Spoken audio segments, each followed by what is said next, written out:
بسم اللہ الرحمن الرحیم۔ السلام علیکم ورحمۃ اللہ وبرکاتہ۔ آج ہم نے بات کرنی ہے لفظ بدوح یا لفظ بدوح یا لفظ بیدوح کے حوالے سے۔ بہت سارے لوگ اس میں بدوح بھی کہتے ہیں، لفظ بدوح بھی کہتے ہیں، عمل بدوح بھی کہتے ہیں۔ اس کے اوپر تحقیقی ویڈیو ہے ہماری الحمدللہ، اور میری کوشش ہوگی اس میں آپ کو بہت ساری چیزیں اور بہت سارے لوگ جن کے سوالات ہیں ان کے جوابات دیے جائیں اور بہت ساری چیزوں کا ذکر کیا جائے۔ ایک میرے احباب ہیں اور تقریباً 2 ماہ سے کم از کم وہ مجھ سے یہ بار بار مطالبہ کر رہے ہیں کہ آپ ہمیں اس میں بدوح کے حوالے سے بتائیں، اس کے اوپر مزید ہمیں معلومات فراہم کریں۔ حالانکہ اس کے اوپر پہلے میری 1-2 ویڈیوز بھی موجود ہیں، یقیناً ان ویڈیوز میں بہت کم معلومات ہیں، بہت کم تحقیق ہے اور بہت ساری ایسی چیزیں ہیں جن کا ذکر نہیں کیا گیا۔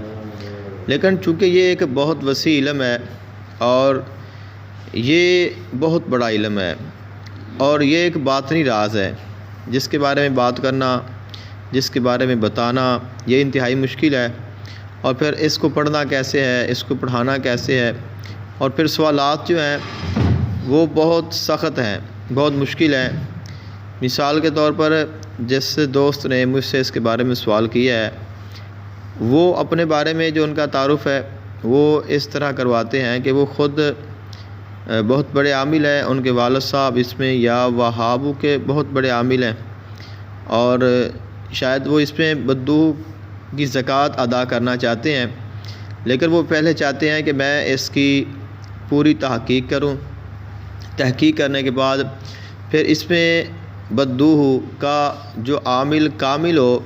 پھر اس سے میں اس کی اجازت حاصل کروں اور اس کے بعد پھر میں اس کی زکوٰۃ ادا کروں۔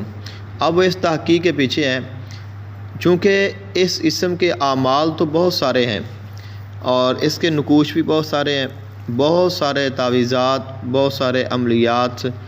جن میں اس میں بدوح کا ذکر کیا گیا ہے، اس کا استعمال کیا گیا ہے، لیکن اس کو پڑھنا کیسے ہے، یہ ہے کیا، یہ آج بھی ایک راز ہے جو کہ بہت کم لوگوں کو معلوم ہے،